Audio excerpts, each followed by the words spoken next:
Unfortunately کوئی ایسی ہمارے پاس مثال موجود نہیں ہے، لیکن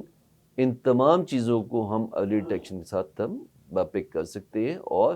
ایک بلا وجہ کی ڈیتھ کو ہم پریونٹ کر سکتے ہیں۔ جہاں تک رہے گی بات کہ کینسر کیئر ہاسپٹل، بہت اچھی کاوش ہے، میں اس پہ یہ کہوں گا کہ بہت ہی ایک اچھا کام کیا گیا، لیکن اس کے ساتھ ساتھ ہمیں یہ بھی یاد رکھنا چاہیے کہ یہ تو ہم ایک سمٹم کا علاج کر رہے ہیں، یعنی کینسر اس سٹیج پہ پہنچ گیا کہ جس میں وہ کینسر کی پیلیشن کی بات ہو رہی ہے یا کینسر کی جو ٹریٹمنٹ کی بات ہو رہی ہے وہ بھی ایڈوانس سٹیج پہ، ہم ایک گراس روٹ لیول پہ جا کے جو ہم لوگ کے پرائمری سیکنڈری ٹرشری ہاسپٹلز ہیں وہاں پہ کیپیسٹی بلڈ کرنی ہے کہ ایک پیشنٹ کی ارلی تشخیص ہو چکے۔ ایک پیشنٹ جو کہ ڈی جی خان میں رہتا ہے، پیشنٹ راجن پور میں رہتا ہے، پیشنٹ کسی اور ایسے علاقے میں رہتا ہے، وہ لاہور تک پہنچتے پہنچتے اس کے جو بیریئرز ہیں وہ بہت زیادہ ہیں۔ آج سے کچھ سال پہلے ہم نے ایک بنیاد رکھی تھی کہ پورے پنجاب میں 17 جو میڈیکل کالج ان کے ساتھ اٹیچڈ ایک گیسٹرنٹرولوجی یونٹ ہو، اور اس گیسٹرنٹرولوجی یونٹ کو ہم لنک اپ کریں ود اے سینٹر ان لاہور جس کو ہم ورچولی کنٹرول کریں، جتنے بھی وہاں پہ کیسز ہوں، جتنے بھی وہاں پہ اینڈوسکوپیز ہوں، وہ یہاں پہ سینٹر بیٹھ کے نہ صرف ہم ان کو مانیٹر کر سکے بلکہ اس طرح وہاں کے لوکل جو ڈاکٹرز ہیں، جو ایکسپرٹس ہیں، ان کی ہینڈ ہولڈنگ کر سکے، ان کی آڈٹ کر سکے، ان کی مانیٹرنگ کر سکے، ان کی ایکسپرٹیز میں اضافہ کر سکے۔ لیکن انفارچونیٹلی کسی وجہ سے ہم اس کو نہ کر پائے، کیونکہ پولیٹیکل گورنمنٹ کی چینج آ گئی، کچھ گورنمنٹ کے فنڈنگ کا مسئلہ آ گیا، اس کے بعد کووڈ آ گیا۔ تو مقصد بتانے کا یہ ہے کہ سینٹر میں ایک اس طرح کا سینٹر آف ایکسلنس بنانا بہت اچھی بات ہے، لیکن اس کو لنک اپ کرنا پریفری کے ساتھ بہت امپورٹنٹ ہو جاتا ہے، اور وہاں پہ پریفری پہ کیپیسٹی ڈیولپ کرنا بہت اہم ہو جاتا ہے کہ اس سٹیج پہ پیشنٹ پہنچے ہی نہ کہ ہم کہیں کہ جی اس موقع پہ اس کا علاج ممکن نہیں، تو ہم خالی پین کلر میڈیسن دے سکتے ہیں یا ہم اس کی خالی زندگی کا دورانیہ انکریز کر سکتے ہیں۔ یاد رہے کہ کینسر میں سٹیج 1 سٹیج 2 بائی علاج کیوریبل، سٹیج 3 آنورڈ جتنے بھی کینسرز ہیں اس کو ہم سلو کر سکتے ہیں، اس کو ہم دورانیہ انکریز کر سکتے ہیں، لیکن ہم اس کی جان نہیں بچا پاتے۔ اور unfortunately majority of the cancer جو کہ پاکستان میں آتے ہیں، اور خالی پاکستان میں نہیں، ورلڈ اوور اسٹیٹسٹکس یہی بتاتے ہیں کہ جو کینسرز ہیں کیونکہ اس کی نوعیت ایسی کہ سلو گروئنگ ہوتی ہیں، سڈل چینج آتی ہے، پین لیس ہوتے ہیں، تو بندے کو پتہ اس وقت چلتا ہے جب سٹیج سی آنورڈ ہوتا ہے۔ ہیپیٹائٹس بی اور سی کی میں آپ کو اسپیشلی خاص طور مثال دوں گا۔ پنجاب میں پی کے آئی پنجاب کڈنی لیور انسٹیٹیوٹ بنا، ہم وہاں پہ لیور ٹرانسپلانٹ کریں، لیکن کیا ہم ہیپیٹائٹس بی اور سی کو شکست دینے میں کامیاب ہو گئے؟ ہم سگنیٹری ہیں ورلڈ ہیلتھ آرگنائزیشن کو کہ ہم 2030 تک پنجاب پاکستان میں یا پنجاب میں ایٹ لیسٹ جو میجر پاپولیشن کا پروونس ہے، ہمیں ہیپیٹائٹس بی سی کو ایلیمنیٹ کرنا ہے۔ تو کیا ہم اس میں کامیاب ہو گئے؟ اگر ہم کامیاب نہیں ہوں گے تو ایک چیز یاد رکھیں، ڈاؤن دا روڈ 2040 2050 میں اتنے پیشنٹ لیور فیلر کی ہوں گے کہ 10 پی کی آئی بھی بن جائیں، ہم اس میں کامیابی نہیں ہوں گے۔ تو میرا پیغام یہی ہے کہ پریونشن اور ارلی ڈیٹیکشن کے لیے ہمیں سیٹ اپ بنانے کی ضرورت ہے، centre of excellence exclusive population کے لیے، لیکن پریونشن، ارلی ڈیٹیکشن اور کیپیسٹی بلڈنگ پریفرل سینٹرز میں بنانا بہت اہم ہے۔ اس کے لیے ہمیں ارجنٹ بیسس پہ کام کرنے کی ضرورت ہے۔ اور لیٹ می ٹیل یو کہ ہمارے ہیلتھ سسٹم میں اتنی جان ہے کہ اگر فنڈنگ کی جائے، کیپیسٹی ڈیولپ کی جائے، تو آپ کے ڈور سٹیپ پہ یہ تمام فیسلٹیز اویلیبل ہو سکتی ہیں۔ ہم نے کووڈ کو شکست دی، ہم نے ڈینگی کو شکست دی، اسی ورک فورس کی بیسس پہ شکست دی، کسی باہر کی دنیا کے لوگوں نے آ کے نہیں دی، باہر کے ایکسپرٹ نہیں آئے تھے ہمیں بتانے کے لیے اس کو کیا جائے، ہمارے اپنے ایکسپرٹس نے اسٹریٹجی ڈیولپ کی اور اسٹریٹجی کو افیکٹولی امپلیمنٹ کیا۔ ہم لوگوں کے فیملی فزیشنز بہت اچھے ہیں، ہم لوگوں کے پرائمری سیکنڈری سینٹرز میں جو ڈاکٹرز بیٹھے ہیں وہ بہت اچھے ہیں، ہمارے ٹرشری سینٹرز میں ڈاکٹرز بیٹھے ہیں، وہ کام کرنا چاہتے ہیں۔ آپ ان کو فنڈنگ دیں، آپ ان کو اکوپمنٹ دیں، آپ ان کو ان کی کیپیسٹی میں انکریز کریں۔ They are your assets. Professor صاحب، یہ آپ نے بالکل بجا فرمایا کہ ہمیں پریونشن اور اسکریننگ پہ ایمفیسائز کرنا چاہیے، اور چھوٹے چھوٹے ڈسٹرکٹس میں جا کے اس کے سینٹر کھول دیں، اور ارلی ڈیٹیکشن اگر ہو کینسر جیسے مہلک امراض سے بآسانی اس کا علاج بھی ہو سکتا ہے، اس پہ خرچہ بھی کم ہوگا اور ملک کی اکانومی پہ بھی کوئی اتنا زیادہ بوجھ نہیں پڑے گا۔ لیکن میں صرف پولیٹیکل گیمکس جو ہوتی ہیں اس کے حساب سے اگر ہم دیکھیں تو 25 اور 26 کا جو بجٹ ہے وہ پروفیسر 5333 بلین ہے، جس میں سے کہ ہیلتھ کے اوپر 630 بلین خرچ کیا جائے گا۔ اور اگر آپ 630 بلین کا فردر اس کے کمپوننٹس دیکھیں تو اس میں 72 ارب سے یہ جو کینسر انسٹیٹیوٹ بن رہا ہے، کیا کینسر کا علاج ہر شخص کے لیے فری ہو سکے گا؟ جبکہ دیکھا جائے تو آل اوور دی ورلڈ، میں آپ کو نیوزی لینڈ میں کینوپی کینسر کیئر ایک ایسوسی ایشن ہے اور وہ بہت سارے فنڈ اکٹھے کرتی ہے اور پھر جا کے کہیں اس جیسے ملک میں کینسر کے مریض کا علاج ہوتا ہے۔ یہ اس کا جو ادویات ہیں وہ بھی بہت مہنگی ہیں، اکوپمنٹ نیوکلیئر اکوپمنٹ ہیں، ریڈیشن کی اکوپمنٹ ہیں، وہ اتنی زیادہ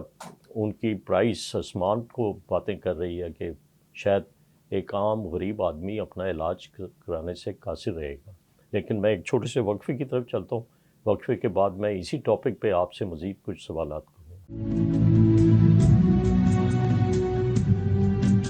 ناظرین، پروگرام میں دوبارہ خوش آمدید کہتا ہوں۔ آج capital T V capital clinic programme سے ہم آپ کو کینسر سے بچنے کے طریقے اپنے اسٹوڈیو میں آئے ہوئے مہمان پروفیسر غیاث النبی طیب صاحب سے آپ تک پہنچا رہے ہیں۔ تو اس وقت ہمارے رپورٹر میاں عامر جمیل ایک لاہور کے بہت بڑے بلکہ پنجاب کے بہت بڑے اسپتال میں وہاں کے ڈاکٹرز کا ورڈکٹ پوچھ رہے ہیں اور مریض کا بھی ورڈکٹ پوچھیں گے۔ اس کے بعد پھر ہم اپنی گفتگو کا سلسلہ جاری رکھیں گے۔ جی میاں عامر۔ جی صداقت صاحب، میں اس وقت میو ہاسپٹل کے کلاک وارڈ میں موجود ہوں۔ جیسا کہ آج ہمارا پروگرام جو ہے وہ اسپیشلی طور پر گیسٹرو انٹالوجی کے حوالے سے، معدے کے جو مسائل ہیں، انتڑیوں کے جو مسائل ہیں، جگر کے جو مسائل ہیں اس حوالے سے، تو اس وقت میرے ساتھ میو ہاسپٹل میں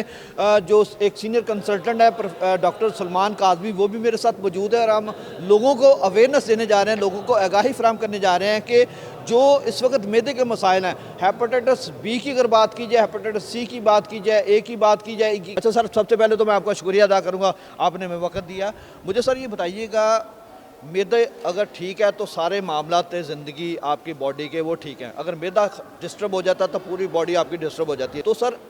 آپ روزانہ یہاں پر سینکڑوں نہیں ہزاروں مریض آتے ہیں، ان کو دیکھتے ہیں، ان کا علاج کرتے ہیں، تو اس حوالے سے آپ کیا بتانا چاہیں گے، کیا لوگوں کو گائیڈ کرنا چاہیں گے؟ دیکھیں جی، گیسٹرو کا مریض بے تحاشا ہے، چاہے کالا یرقان ہو، ہیپاٹائٹس بی ہو، سی ہو، اے ای کے ساتھ بھی مریض آتے ہیں۔ اس کے علاوہ معدے کے بے تحاشا السر کے مریض، خون کی الٹیوں کے مریض، پخانے کے رستے خون کے مریض، بے تحاشا بیماریاں ہیں۔ اس کو ایز اے اسپیشلٹی ڈیولپ ہونا چاہیے اور لوگوں کو اس کی اویئرنیس دینا بہت ضروری ہے تاکہ ان کو پتہ ہو کہ اگر انہیں ہیپاٹائٹس سی ہو گیا تو یہ قابل علاج ہے، 3 مہینے کا ایک گولیوں کا کورس کریں گے تو ٹھیک ہو جائے گا۔ اگر پیٹ میں پانی آ گیا ہے، پیر سوج گئے ہیں تو بھی قابل علاج ہے۔ ہیپاٹائٹس بی کی ویکسینیشن موجود ہے، وہ آپ لگوا کے تو اس سے بچ سکتے ہیں۔ اگر معدے کا السر ہے تو 1 مہینہ دوائی کھانی ہے، اس السر سے ایچ پائلوری مر جائے گا، اس دوائی سے جو ایچ پائلوری کا جراثیم ہے وہ مر جائے گا اور اس کے ساتھ وہ السر ٹھیک ہو جائے گا۔ لیکن سر مجھے بتائیے گا، معدہ کیسے ڈسٹرب ہوتا ہے، اس کی کیا علامات ہوتی ہیں؟ اگر عام آدمی کی بات کی، ایک صحت مند آدمی ہے، اس کا معدہ ڈسٹرب ہوتا ہے تو اس کی کیا علامات ہوں گی؟ دیکھیں جی، سب سے پہلے یہ ہے کہ بد ہضمی کا شکار ہو جانا، لوگوں کے جو آپ جنرلی سنتے ہیں کہ دماغ کو گیس چڑھ گئی ہے، کھٹے ڈکار آ رہے ہیں، کھانا نہیں ہضم ہوتا، کبھی قبض ہو گئی ہے، کبھی پتلے پخانے لگ گئے ہیں، یہ ساری وہ علامات ہیں جن کے ساتھ لوگ اس ہسپتال میں بہت زیادہ آتے ہیں۔ اور معاشرے میں بھی ہر دوسرا آدمی اس مسئلے کا شکار ہے، وہ بھی اس لیے کیونکہ ایک تو معدے کی تیزابیت اسے، اور ساتھ اس کے علاوہ اس کو IBS ایک بیماری ہوتی ہے، اریٹیبل باؤل سنڈروم، وہ بہت زیادہ ہے معاشرے میں۔ وہ صرف اس لیے ہے کہ جو آٹا ہم کھا رہے ہیں وہ ٹھیک نہیں ہے، جو خوراک ہم کھا رہے ہیں وہ ٹھیک نہیں ہے، جو چینی ہم کھا رہے ہیں وہ وائٹ پوائزن بن چکی ہے، بربادی ہو گئی ہر طرف۔ سر آپ کا کہنے کا مقصد ہے جو خوراک ہم استعمال کر رہے ہیں روزمرہ وہ حفظان صحت کے اصولوں کے مطابق نہیں ہے۔ آپ نے دیکھا کہ فوڈ اتھارٹی بھی ہے، وہ بھی اس حوالے سے کام کر رہی ہوتی ہے، لوگوں کو کیپچر کر رہی ہوتی ہے، فیکٹریز بند کر رہی ہوتی ہے، اس طرح کے لوگوں کے خلاف جرمانے بھی کیے جا رہے ہوتے ہیں۔ لیکن سر مجھے یہ بتائیے گا، اس سارے معاملات میں، اس سارے سینیریو میں معدہ اگر بچانا ہے، اگر معدہ آپ کا ٹھیک ہے تو سب کچھ ٹھیک ہے، آپ کا ساری زندگی، آپ کی لائف ٹھیک ہے، آپ کا باڈی جو ہے وہ آرگن ٹھیک رہیں گے۔ تو اس سلسلے میں سر آپ کا کوئی پیغام عام شہریوں کو غذائیہ کے حوالے سے، ہیلتھ لائف اسٹائل کے حوالے سے؟ میری یہ ریکویسٹ ہے کہ ڈیلی واک ہر شہری روزانہ 30 منٹ لازمی کرے، نمک اور جو مرچ مسالے ہیں ان سے پرہیز کرے، تو بہت سارے مسئلے اس کے حل ہو جائیں گے۔ ریفائنڈ آٹے کی بجائے جو چکی کا آٹا ہے اس کا استعمال کرے، فائبر کا استعمال کرے، ڈیلی کھانے کا آدھا کھانا جو ہے اس کو سلاد سے ریپلیس کرے اپنے، اور وزن کو کنٹرول کرے، تو بہت سارے جو ہسپتالوں میں رش ہے یہ آپ کو نہیں نظر آئے گا۔ یہاں پر پیشنٹ داخل ہے، ڈاکٹر کیا بتا رہے ہیں کہ مسئلہ کیا آ رہا ہے، میدے کا کیا؟ یہ بتا رہے ہیں کہ ایک تو انہوں نے بتایا کہ فیٹی لیور کا پرابلم چل رہا ہے کہ جگر پہ چربی آ گئی ہے، اور اس کے علاوہ جو ہے ان کا میدا جو ہے وہ خراب ہے، میدا کام نہیں کر رہا، میدا بند ہو گیا ہے، اور اس سلسلے میں جو ہے وہ ڈاکٹرز ٹریٹمنٹ کر رہے ہیں، تو کافی اچھا ٹریٹمنٹ ہمارا ہو رہا ہے۔ مریض کی ایج کتنی ہے؟ Age 35 years round about. 35 young age ہے، تو اس میں کیسے ان کا میدا خراب ہو گیا؟ آپ نے کوئی دیکھا ہے کوئی اس طرح کی خوراک ان کی ایسی تھی؟ ڈاکٹرز ہمیں ابھی تک تو فی الحال یہی بتا رہے ہیں کہ جو ہے نا خوراک کا جو غلط استعمال جو ہے، مثال کے طور پہ باہر کی چیزیں جو اپنا برگر شاورمے وغیرہ اور اس قسم کی جو چیزیں، ظاہری بات ہے 35 ایئرز ابھی ایج ہے، تو ان چیزوں کا استعمال، ہوٹلنگ جو ہے موسٹلی جو ہے اس وجہ سے جو ہے وہ فیٹ لیور ہو گیا، جگر پہ چربی ہے، اور اس کے علاوہ جو ہے وہ میدا، اس سلسلے میں ہمارے کافی جو ہیں وہ ٹیسٹ جاری ہیں، ابھی کچھ ہو گئے ہیں اور کچھ ابھی باقی رہ گئے ہیں، وہ ان شاء اللہ تعالیٰ رزلٹ آتا ہے تو وہ جو ہے۔ جی بالکل صداقت صاحب، جیسا کہ آپ نے یہاں پر جو سینئر کنسلٹنٹ تھے میرے ساتھ ڈاکٹر سلمان قاضمی، ان کی بات سنی، اس کے علاوہ میرے ساتھ جو یہاں پر پیشنٹ کے اٹینڈنٹ تھے جن کا 35 سال کا جو مریض تھا وہ یہاں پر زیر علاج تھا، جس کو میدے کے مسائل تھے، اس کا علاج معالجے کا سلسلہ جاری ہے، لیکن اس کی جانب سے بھی عوام کو یہ پیغام دیا گیا، عام شہری کو یہ پیغام دیا گیا، ڈاکٹرز کی جانب سے بھی یہی پیغام دیا گیا کہ وہ اپنا ہیلدی لائف سٹائل اپنائیں اور خوراک جو ہے افزانہ صحت کے اصولوں کے مطابق استعمال کریں، تاکہ اگر آپ کا میدا ٹھیک ہے تو آپ ٹھیک ہیں، آپ کے جسم کے باقی آرگن بھی ٹھیک ہے۔ اگر آپ کا میدا ڈسٹرب ہوگا تو جسم کے باقی آرگن جو ہیں وہ بھی ڈسٹرب ہوں گے۔ جی شکریہ عامر۔ پروفیسر صاحب، میں صرف آپ سے یہ پوچھنا چاہتا ہوں کہ کینسر کا ٹریٹمنٹ بڑا مہنگا ہے، اور کیا آپ جیسے ہیومن ریسورس اس کینسر ریسرچ انسٹیٹیوٹ کو مل جائیں گے جو کہ ریسرچ بھی کریں گے اور انوویشن اور انوویٹیو ٹریٹمنٹ لے کے آئیں گے اور پڑھائیں گے بھی، اور دن رات مریضوں کے ساتھ اپنا جو ایکسپیرینس ہے وہ شیئر کریں گے؟ فیصل صاحب، آپ نے بہت ایک اہم نقطہ اٹھایا ہے کہ بلڈنگ تو بن گئی، اکوپمنٹ لگ گیا، ایکسپرٹیز، اس میں ایکسپرٹیز خالی ڈاکٹرز کی نہیں ہے، نرسز بھی ہیں، ٹیکنیشینز بھی ہیں، پیرامیڈکس بھی ہیں، یہ سب اویلیبل ہوں گے کہ نہیں؟ تو اس کا میں یہ کہوں گا کہ ایک گھر بس گیا تو انشاءاللہ تعالیٰ ایکسپرٹیز بھی آ جائے گی، اور اس کو ایک سسٹمیٹک طریقے سے ڈیولپ بھی کر لیا جائے گا، اور انشاءاللہ تعالیٰ ہو بھی جائے گا۔ میری زیادہ وری ہے کہ یہ جو انیشل ایکسپینس ہے اس کے بعد جو سسٹینیبلٹی ہے، کیونکہ کینسر کا پیشنٹ بہت ایکسپینسو پیشنٹ ہوتا ہے، اس میں خرچ بے تحاشا آتا ہے، تو کیا ہمارے پاس اتنے ریسورسز ہیں کہ وہ تمام ایکسپینسز جو کہ اس وقت ایسے پیشنٹ میں علاج میں چاہیے ہوتے ہیں وہ ہم کر پائیں گے؟ میں ایک سادی سی مثال دیتا ہوں، ہیپیٹائٹس بی ہو تو آپ کینسر کو پریونٹ کر سکتے ہیں، ارلی ڈیٹیکٹ کر سکتے ہیں کہ ہیپیٹائٹس بی کو آپ ایلیمنیٹ کر دیں تو لیور کینسر ڈیولپ نہیں ہوگا۔ ہیپیٹائٹس سی کو ان ٹائم آپ کنٹرول کر دیں، لیور سیروسس نہ ہونے دیں، تو آپ لیور کینسر ہونے سے بچا سکتے ہیں۔ لیکن ایک دفعہ لیور کینسر ہو جائے تو جو ٹریٹمنٹ ایکسپینس ہے، اگر ہم بات کریں، ایک ٹریٹمنٹ ہوتی ہے ٹیس، ٹرانس آرٹیریل کیمو ایمبولائزیشن، کسی بھی سینٹر میں چل جائیں تو اس کا جو ایکسپینس ہے وہ 3-3.5 لاکھ سے کم نہیں ہوتا، اور کم از کم 3 سے 12 سیشن چاہیے ہوتے ٹیس کے۔ ٹیئر، ٹرانس آرٹیریل ریڈیو ایمبولائزیشن، جس میں ریڈیو نیوکلیئر مٹیریل کو انجیکٹ کیا جاتا ہے ٹیومر کے اندر، اس کی جو منیمم کاسٹ ہے وہ 40 لاکھ کے لگ بھگ آتی ہے، جو کہ ایکسپینس کے ٹائم پہ آتی ہے۔ امیونو تھراپی جو ٹیکے لگتے ہیں ہر 3 ہفتے کے بعد، اگر اس کی ہم کاسٹ دیکھیں تو تقریباً 7 لاکھ کا ایکسپینس آتا ہے ہر 3 ہفتے کے بعد۔ تو اب یہ بتائیے کہ پریونشن بہتر ہے یا جب ہو جائے تو وہ بہتر ہے؟ تو اس پہ ایک ماڈلنگ کا پیپر مجھے یاد آتا ہے کہ جس میں اسی چیز کو بنیاد بنایا کہ اگر اس موقع پہ ہم کوشش کرتے ہیں کہ ہم ہیپیٹائٹس بی اور سی کو کنٹرول کر کے، تو ڈاؤن دا روڈ 20 سے 25 سال کے بعد اپنا جو انفیکشن کا برڈن کم کر کے تو لیور کینسر کو ہم پریونٹ کر لیں، وہ بہتر ہے۔ اس کی کمپلیکیشنز کو ہم ڈیل کریں جس پہ ایکسپینس بہت زیادہ آئے گا۔ 2017 میں انچارج تھا تو اس وقت گورنمنٹ نے مجھے دیا بجٹ 5 بلین کا. 5 بلین کے بجٹ میں ہم نے ادویات لیں اور اس وقت ہم لوگوں کی کامیابی کی شرح اس حد تک تھی کہ ہم نے 2018-2019 میں جو پیشنٹ نے ٹریٹ کیے وہ 80% جو ہم لوگوں کا ٹارگٹ تھا، ہم لوگوں کا ٹارگٹ تھا 3000 پیشنٹس پر اینم ٹریٹ کرنے کا، جو کہ ہم نے اس سے کئی زیادہ جا کے ہم نے پیشنٹ اس کے 200% سے بھی زیادہ جا کے ہم نے پیشنٹ ٹریٹ کیے. تو رفلی 4,75,000 پیشنٹ 2018 میں اور 5,12,000 پیشنٹ 2019 میں ہم نے ٹریٹ کیے، جو پروجیکٹ سٹارٹ ہوا 2017 میں. اسی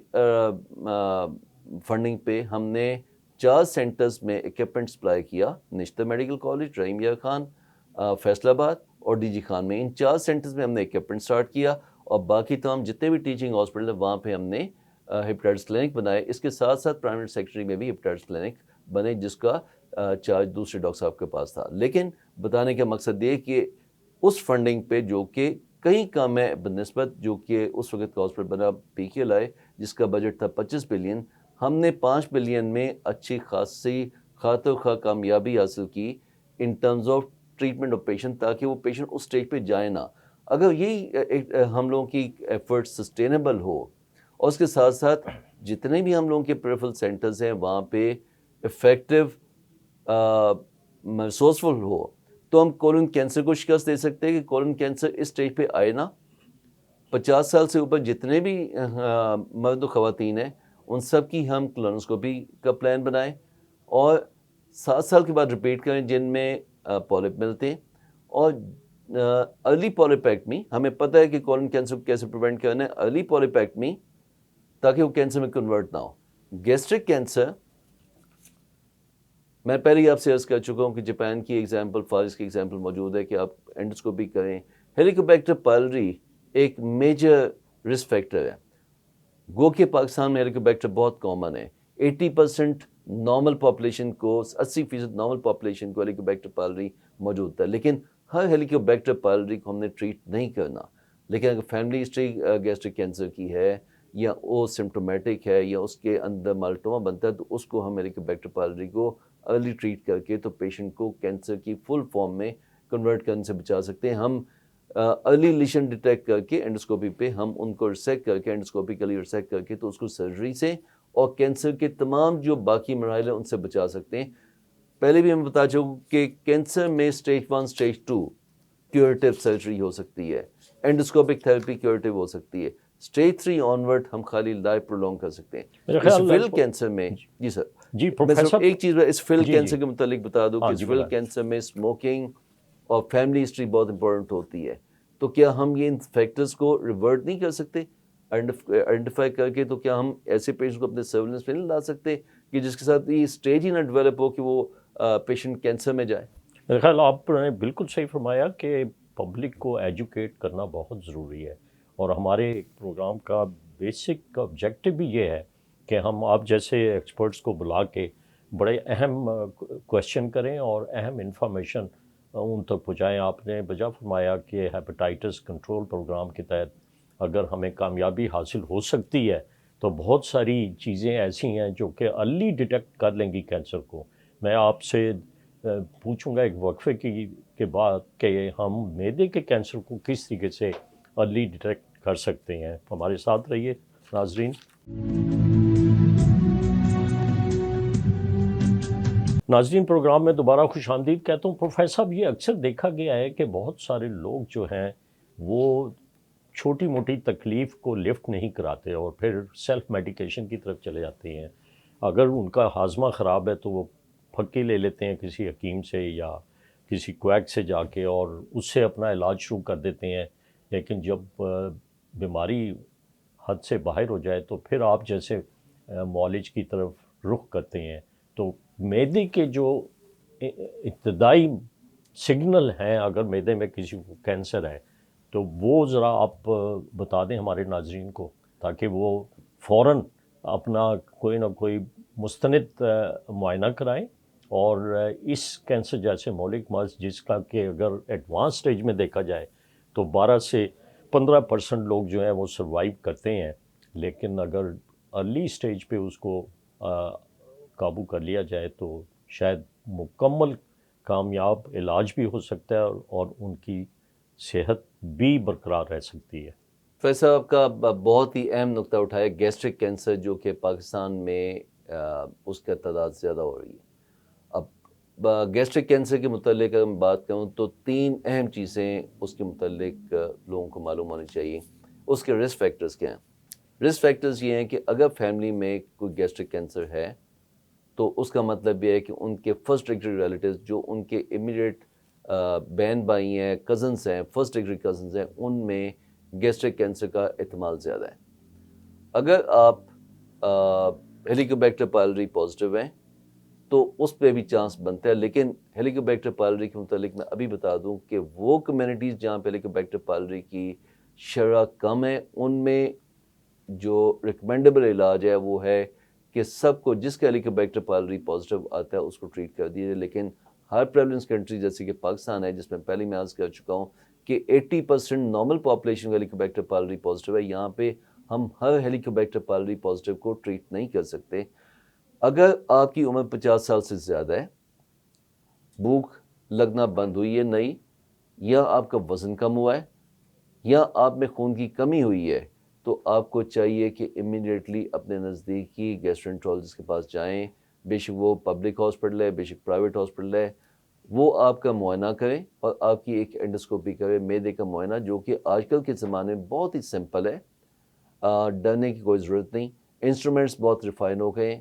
انسٹرومنٹس بہت جدید ہو گئے ہیں، ان کی ریزولوشن پاور ایسی ہے کہ ارلی سٹیج پہ بہت اچھے طریقے سے پک ہو سکتے ہیں۔ اگر ارلی سٹیج پہ پک ہو جائے تو یہ بھی میں آپ کو بتا دوں کہ 80% ٹائم اینڈوسکوپی پہ پک ٹریٹمنٹ ہو سکتی ہے۔ اگر وہ خود نہیں کر سکتے تو لاہور میں، پاکستان میں، پنجاب میں، کراچی میں، پشاور میں، پنڈی میں ایسے سینٹرز موجود ہیں جو کہ اینڈوسکوپیکلی کینسر کو ٹریٹ کر سکتے ہیں۔ اور اگر اینڈوسکوپیکلی ٹریٹ نہیں ہو سکتا، کینسر کی سٹیج 2 تک ہے، تو سرجنز بہت ماہر ہوتے ہیں اس کو علاج کرنے میں، مکمل طور پہ کیوریٹو سرجری کرنے میں۔ میرے ساتھ جو پروفیسر بیٹھے ہیں، پروفیسر صداقت صاحب، جو کہ پروگرام کے ہوسٹ ہیں، ماہرہ سرجن ہیں، انہوں نے پتہ نہیں کتنے گیسٹرک کینسرز کا آپریشن کیا ہوگا، اور اینڈوسکوپیکلی ہم نے کتنے کیسز میں اینڈوسکوپک سرجیکل ڈسیکشن، اینڈوسکوپک میکوزل ریسیکشن کی ہے، کہ جس سے پیشنٹ کو ہم نے ابتدائی سٹیج پہ پک کر کے تو آگے جانے سے روکا ہے۔ تو یہ چیزیں جو کہ جس پہ زیادہ اگریسولی میں کام کرنے کی ضرورت ہے، تاکہ پیشنٹ اس سٹیج پہ جا ہی نہ پائے جہاں پہ زیادہ ایکسپینسو علاج کرنے کی ضرورت ہے۔ تو coming back to the topic کہ گیسٹرک کینسر میں ارلی ڈیٹیکشن، جیسے ہی آپ کو نئے سمٹمز آئیں، 50 سال سے عمر آپ کی زیادہ ہے، امیڈیٹلی کسی سرٹیفائڈ ڈاکٹر کے پاس جائیں تاکہ وہ آپ کا معائنہ کرے، اینڈوسکوپی کرے، کنفرم کرے اور اس کی ٹریٹمنٹ دے۔ میں خود اس چیز کا وٹنس ہوں کہ آپ نے ایک بہت سینئر بیوروکریٹ، ان کے چھوٹے بھائی کو اینڈوسکوپی کر کے بڑا ابتدائی مراحل میں ان کا معدے کا کینسر تشخیص کی، اور وہ جو تھے بڑی سیریس کنڈیشن میں، ان کے جسم کا خون جو ہے وہ ضائع ہو چکا تھا۔ وہ جب آپ کے پاس پہنچے تو آپ نے انہیں ایمرجنسی ٹریٹمنٹ کر دیا اور وہ بلیڈنگ روک دی، اور ساتھ پھر اس کے بعد میں نے ان کا آپریشن کیا، اور وہ اب بالکل صحت یاب ہیں، ان کا خون بھی ماشاءاللہ واپس آ چکا ہے۔ اور انہوں نے جو بیوروکریٹس ہیں، انہوں نے اپنی کتاب میں آپ کا بھی ذکر کیا، میرا بھی ذکر کیا، اور وہ ہے ان کی کتاب، تو میں نہیں نام لوں گا کیونکہ پھر یہ لیکن آپ کا یہ قوم ملک سلطنت کو انسٹرکشن دینا کہ آپ کسی مستند ڈاکٹر کے پاس جا کے معدے کا کیمرے سے معائنہ ضرور کرائیں۔ اگر آپ کا وزن کم ہو رہا ہے، آپ کا خوراک ہضم نہیں ہو رہی، آپ کو بھوک نہیں لگ رہی، آپ کے فضلے کا کلر جو ہے وہ چینج ہو چکا ہے، اور آپ کو ایک جلن محسوس ہوتی ہے، اور آپ کے فیملی میں بھی اگر کسی فرد کو پہلے کینسر کا مرض ہو چکا ہے، تو آپ ضرور اپنی ابتدائی مراحل میں اگر آپ کینسر کی تشخیص کروا لیں گے تو اس کا علاج بھی بڑا کامیاب ہوگا۔ تو پروفیسر صاحب کیا سمجھتے ہیں، آپ کے جو میس اسکریننگ پروگرام ہے اس پہ بہت زیادہ خرچہ آئے گا؟ اگر ہم یہ 72 بلین کو دیکھیں، جس سے کہ ایک بہت بڑا 333 کنال پر ایک بہت بڑا اسپتال بن رہا ہے، اس میں ضرور شعبہ ہے جس میں سرویلنس ہوگی اور public community outreach program بھی ہوگا، ایجوکیشن بھی ہوگی، لیکن کیا ہم اسی اماؤنٹ سے تمام پنجاب کے چھوٹے چھوٹے اسپتالوں میں اسکریننگ کا شعبہ قائم کر سکتے ہیں؟ فیض صاحب، یہ ایک بہت ہی فلسافیکل اور پالیسی ڈیسیجن ہے کہ ہم پریونشن پہ زیادہ کام کریں، پریونشن پہ زیادہ انویسٹ کریں، یا اس کے جو ایک بیماری سٹارٹ ہو گئی تو اس کی پیچیدگی کو ٹریٹ کرنے پہ زیادہ کریں۔ اب چیز ہے کہ جس گھر میں کینسر ہے یا کوئی کینسر کا پیشنٹ بیٹھا ہے تو وہ تو یہ کہے گا کہ جی مجھے بیسٹ پاسبل فیسلٹیز دیں تاکہ میں اپنے پیشنٹ کو بچا سکوں، پیشنٹ کا علاج کر سکوں۔ تو ایک سائڈ پہ تو میں اس کو کہوں گا کہ بہت اچھی بات ہے، ایک گورنمنٹ کی اچھی کاوش ہے کہ ایک ایسا سینٹر ڈیولپ ہوا کہ جہاں پہ لوگوں کو کہیں دائیں بائیں دیکھنے کی ضرورت نہیں ہوگی، under one roof for treatment ہو جائے۔ لیکن اس کے ساتھ ساتھ ہمیں یہ بھی امپورٹنٹ ہے کہ اس چیز کو دیکھنے کی ضرورت ہے کہ mass training, mass surveillance program start ہونے چاہیے۔ اب ہمیں دنیا کی جو سکسیس سٹوریز ہیں ان کو دیکھنے کی ضرورت ہے۔ جو ڈیولپ کنٹریز ہیں آپ وہاں پہ بھی چل جائیں، کینسر ٹریٹمنٹ بہت ایکسپینسو گنی جاتی ہے، انشورنس بیسڈ ان کے سسٹمز ہیں، اور انشورنس بیسڈ سسٹمز کی بنیاد پہ ان کے ٹریٹمنٹ ہوتے ہیں، ان کو اسپیشل سینکشن ہوتی ہے، لیکن ساتھ ساتھ انہوں نے پریونشن اور سرویلنس پہ زیادہ کام کیا۔ کولن کینسر ان پرٹیکولر، کیونکہ ویسٹرن پاپولیشن میں کولن کینسر زیادہ کامن ہے۔ اب پاکستانی پاپولیشن بھی کیونکہ اس میں ڈائٹ کی چینج آ گئی، ویسٹرنائزیشن آ گئی ہے، چینج آف لائف اسٹائل آ گئے، تو یہاں پہ بھی کولن پولیپس اور کولن کینسر کی شرح میں ہم نے نمایاں انکریز دیکھی ہے۔ اب ٹائم آ گیا کہ ہم اس چیز پہ بیسیٹ گیسٹرنٹرولوجسٹ میں گورنمنٹ کو ارج کروں، گورنمنٹ کے آگے یہ پروپوزل رکھوں کہ ہمیں ایک میس ٹریننگ پروگرام بنانے کی ضرورت ہے کہ جس میں جو بھی شخص 50 سال سے اوپر ہے اس کی at least one time colonoscopy ہونی چاہیے، اور جس میں پالپس آئیں اس کی اسٹینڈرڈ گائیڈ لائنس کے حساب سے 5 یا 7 سال کے بعد ڈپینڈنگ آن دا ٹائپ پالپ اس کو ریگولر اسکریننگ پہ رکھیں۔ جن کی فیملی میں کولن کینسر ہے ان کی 10 سال سے چھوٹی عمر کے جتنے بھی افراد ہیں ان سب کی ایک دفعہ کولونوسکوپی کر کے دیکھی جائے۔ اور اسی طرح میدے والی سائڈ پہ بھی ہم جو میدے کی سرویلنس پروگرام ہے اسٹارٹ کریں۔ تو یہ ایسے جس کو کہتے ہیں کہ لو ہینگنگ فروٹس ہیں اور لو کاسٹ انٹرونشنس ہیں کہ جس کے ساتھ ہم جو ہائی کاسٹ ہیں ان کو ہم ایوائڈ کر سکتے ہیں۔ لیکن اس کے لیے ایک دفعہ پھر میں یہ کہوں گا کہ ہمیں کیپیسٹی بلڈ کرنے کی ضرورت ہے، اور کیپیسٹی کے ساتھ ساتھ انفراسٹرکچر اور لوگوں کو ریسورسز دینے کی سہولت ہے۔ اور ایک چیز میں ہیلتھ سسٹم میں نے کام کیا، پبلک ہیلتھ سسٹم میں کام کیے، اتنے افراد موجود ہیں، اتنے ہاسپٹلس موجود ہیں کہ اگر ہم نیٹ ورک بنائیں تو انشاءاللہ تعالیٰ یہ جو آپ کی ویژن ہے یا جو بات میں نے بیان کی ہے اس کو ہم ایزلی اچیو کر سکتے ہیں۔ ناظرین، پروفیسر صاحب کی یہ بڑی دلی تمنا بھی ہے اور بڑی اہم انسٹرکشن ہے کہ آپ ابتدائی مراحل میں بھی کینسر کی تشخیص کروا لیں، اور حکومتی سطح پر انہوں نے بتایا کہ اگر ہم پریونشن پہ ایمفیسائز نہیں کریں گے تو ہمارے ملک میں ایڈوانس سٹیج میں لوگ اسپتالوں کا رخ کریں گے۔ اگر میں امریکہ جیسے یا یورپ جیسے ممالک کی طرف دیکھوں تو وہاں ایک بریسٹ کینسر جو کہ ہماری خواتین میں بہت کامن ہوتا جا رہا ہے، وہ اگر وہاں ایڈوانس سٹیج پہ آ جائے تو شور مچ جاتا ہے، میڈیا پہ شور مچ جاتا ہے، پرنٹ میڈیا پہ شور مچ جاتا ہے کہ اتنی ایڈوانس سٹیج پہ یہ مریض جو ہے، مریضہ کیوں اسپتال میں آئی، اور وہ اس وقت فائٹ کر رہے ہیں کہ بریسٹ کینسر ان کی خواتین میں پیدا ہی نہ ہو۔ تو ناظرین، اگر آپ کو تھوڑا سا بھی معدے کا کچھ سمٹم ہے جس میں کہ وزن کا کم ہونا، بھوک کم لگنی، یا تھوڑی سی انڈائجیشن ہونی اور خون کی کمی ہونی اور وزن کی کمی ہونی، تو آپ ضرور کسی مستند معالج اور قریبی اسپتال میں جا کے اپنا علاج کرائیں۔ اور پروفیسر صاحب نے ایمفیسائز کیا ہے کہ ہمیں 50 سال کی عمر کے بعد بڑی آنت کا کیمرے سے معائنہ کرا لینا چاہیے، اور اسی طرح معدے کا بھی معائنہ کرا لینا چاہیے۔ تو آپ کا بہت بہت شکریہ پروفیسر صاحب، بہت شکریہ آپ کا۔ آپ بہت بیزی تھے اور آپ نے بڑا اہم ٹاپک کے لیے ٹائم دیا اور بڑے اہم انفارمیشن عوام تک پہنچائی۔ ناظرین، آئندہ ہفتے پھر آپ کی خدمت میں حاضر ہوں گے۔ بہت بہت